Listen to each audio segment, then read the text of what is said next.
Madam ನಮ್ಮ ತಂದೆಯವರು ಹುಟ್ಟಿದ್ದು ಹಾಸನ ಜಿಲ್ಲೆ ಅರ್ಕಲಗೂಡು ತಾಲೂಕು ರಾಮಪುರ ಹೋಬಳಿ ಅಂಪಾಪುರ ಅಂತ ಒಂದು ಕುಗ್ರಾಮ ಮೇಡಮ್, ಅಲ್ಲಿ ಒಂದು ಗುಡ್ಡಗಾಡು ಪ್ರದೇಶ. ಈ ಶಾಲೆಯನ್ನು ನಮ್ಮ ತಂದೆಯವರಾದಂತಹ ಲಕ್ಕೇಗೌಡರು 1993ನೇ ಇಸ್ವಿಲಿ ಓಪನ್ ಮಾಡ್ತಾರೆ. ಇದನ್ನು ಒಂದು ಅಂಪಾಪುರದಿಂದ ಅವರು ಹೋಬಳಿ ಮಟ್ಟಕ್ಕೆ ಹೋಗಬೇಕು ಅಂದರೆ ಹೋಬಳಿಗೆ ಹೋಗಬೇಕು ಅಂದರೆ ಹೆಚ್ಚು ಕಮ್ಮಿ ಕಾಡಲ್ಲಿ ಒಂದು 15 ಕಿಲೋಮೀಟ್ರು ಜರ್ನಿ ಮಾಡಬೇಕಾಗಿತ್ತು.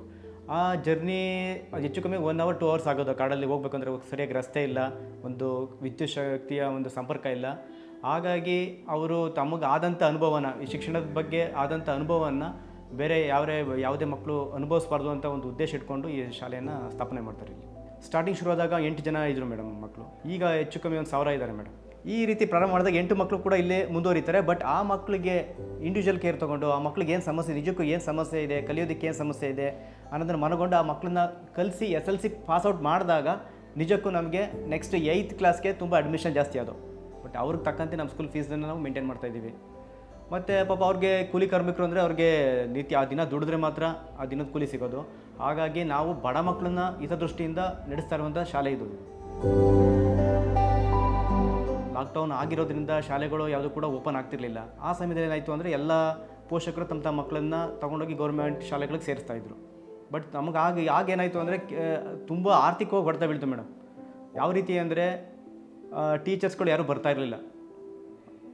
ಒಳ್ಳೆ ಸ್ಯಾಲ್ರಿ ಯಾಕೆ ಅಂದರೆ ಮಕ್ಕಳೇ ಹೋದ್ಮೇಲೆ ಇನ್ನು ಫೀಸು ಹೇಗೆ ಕಲೆಕ್ಷನ್ ಮಾಡೋದು ಅಂಥ ಸಮಯದಲ್ಲಿ ನಾವೇನು ಮಾಡೋದು, ಈ ನಿಮ್ಮ ವರ್ತನ ಫೈನಾನ್ಸಿಂದ ಆಲ್ರೆಡಿ ನಾವು ಸಾಲವನ್ನು ತೆಗೆದುಕೊಂಡಿದ್ದು. ಆ ಟೈಮಲ್ಲಿ ನಾವು ಡಿಜಿಟಲ್ ರೀತಿ ಅಂದರೆ ಆನ್ಲೈನ್ ಕ್ಲಾಸಸ್ ಮಾಡೋದು, ಮತ್ತು ಸ್ಮಾರ್ಟ್ ಬೋರ್ಡ್ಗಳನ್ನ ತೆರೆದು, ಮತ್ತು ಜಾಸ್ತಿ ಹೆಚ್ಚು ಕಮ್ಮಿ ಆ ಸಮಯದಲ್ಲಿ ಮಕ್ಕಳು ಶಾಲೆಗೆ ಬರದೇ ಇರೋ ಕಾರಣದಿಂದ ನಾವು ಆನ್ಲೈನ್ ಕ್ಲಾಸ್ ಮುಖಾಂತರ ಮಕ್ಕಳನ್ನ ಅಟ್ರಾಕ್ಟ್ ಮಾಡೋದು ಮೇಡಮ್ ಸ್ಕೂಲ್ಗೆ. ಮತ್ತು ಯಾಕೆ ಅಂದರೆ ಈಗ ಗೌರ್ಮೆಂಟ್ ಶಾಲೆಗಳಲ್ಲಿ ಆ ಸಮಯದಲ್ಲಿ ಸ್ವಲ್ಪ ಆನ್ಲೈನ್ ಕ್ಲಾಸ್ ತುಂಬ ಕಮ್ಮಿ ಇತ್ತು.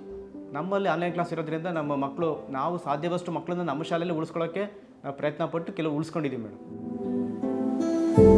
ಹೌದು ಮೇಡಮ್, 2015-16 ಇಸ್ವಿಯಿಂದ ನಾವು ವರ್ತನ ಬಗ್ಗೆ ತಿಳಿದಿದ್ದು. ನಮ್ಮ ಬ್ರದರ್ ತುಂಬ ತಿಳ್ಕೊಂಡಿದ್ರು. ಹಾಗಾಗಿ ವರ್ತನದಿಂದ ಆರ್ಥಿಕವಾಗಿ ಸಾಲವನ್ನು ತೆಗೆದುಕೊಂಡು ನಮಗೆ ಬೇಕಾದಂಥ ಮೂಲ ಸೌಕರ್ಯವನ್ನು ಅಭಿವೃದ್ಧಿ ಮಾಡೋದಕ್ಕೋಸ್ಕರ ವರ್ತನ ಫೈನಾನ್ಸಿಂದ ನಾವು ಒಂದು 20 ಲಕ್ಷದಷ್ಟು ಅಮೌಂಟ್ ತೊಗೊಂಡು ಮೇಡಮ್. ಅದು ಬೇಕು. ಈಗ ಒಂದು ಸ್ಕೂಲು ಅಂದರೆ ಅಲ್ಲಿ ಬೇಸಿಕ್ಕಾಗಿ ಇನ್ಫ್ರಾಸ್ಟ್ರಕ್ಚರ್ ಇರಲೇಬೇಕಲ್ಲಿ.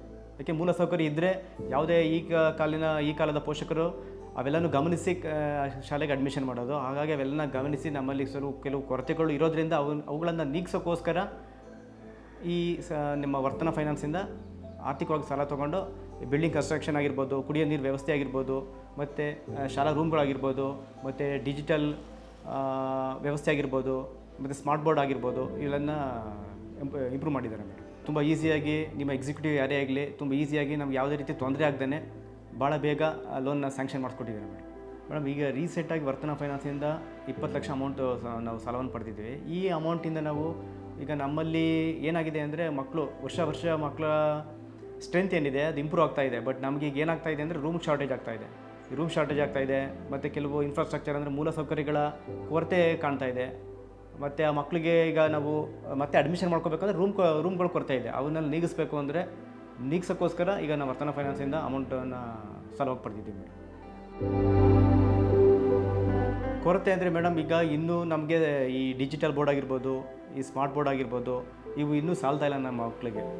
ವಾರದಲ್ಲಿ ಕೇವಲ ಒಂದೊಂದು ತರಗತಿಗಳು ಮಾತ್ರ ಕೊಡ್ತಾಯಿದ್ವಿ. ಇದನ್ನು ಪ್ರತಿದಿನ ಒಂದೊಂದು ಪೀರಿಯಡ್ ಕೊಡಿಸ್ಬೇಕು ಅನ್ನೋ ಒಂದು ಮನೋಭಾವನೆ ಇದೆ ನಮಗೆ. ಆ ರೀತಿ ಇಂಪ್ರೂವ್ ಮಾಡಬೇಕು ಅಂತ ಬಯಸಿತ್ತು ಮೇಡಮ್. ನಮ್ಮದು ಗ್ರೌಂಡ್ ಕ್ಯಾಂಪಸ್ ಇದೆಯಲ್ಲ, ಸ್ವಲ್ಪ ಅಂತ ಅಭಿವೃದ್ಧಿ ಕಂಡಿಲ್ಲ. ಯಾಕೆಂದರೆ ಇಲ್ಲಿ ಧೂಳಿದೆ, ಯಾಕೆಂದರೆ ವೆಹಿಕಲ್ಗಳು ಓಡಾಡಿದ್ರೆ ಧೂಳಿದೆ. ಅದಕ್ಕೆಲ್ಲ ಇನ್ನೂ ಫುಟ್ಪಾತ್ ಟೈಲ್ಸ್ ಹಾಕ್ಸ್ಬೇಕು, ಮತ್ತು ಅವ್ರಿಗೆ ಮಕ್ಕಳು ಕೂರೋಕ್ಕೆ ಒಳ್ಳೆ ಬೆಂಚ್ ವ್ಯವಸ್ಥೆ ಮಾಡಿಸ್ಬೇಕು. ಈ ರೀತಿ ಎಲ್ಲ ಮಾಡಬೇಕು ಅಂದ್ಕೊಂಡಿದ್ವಿ.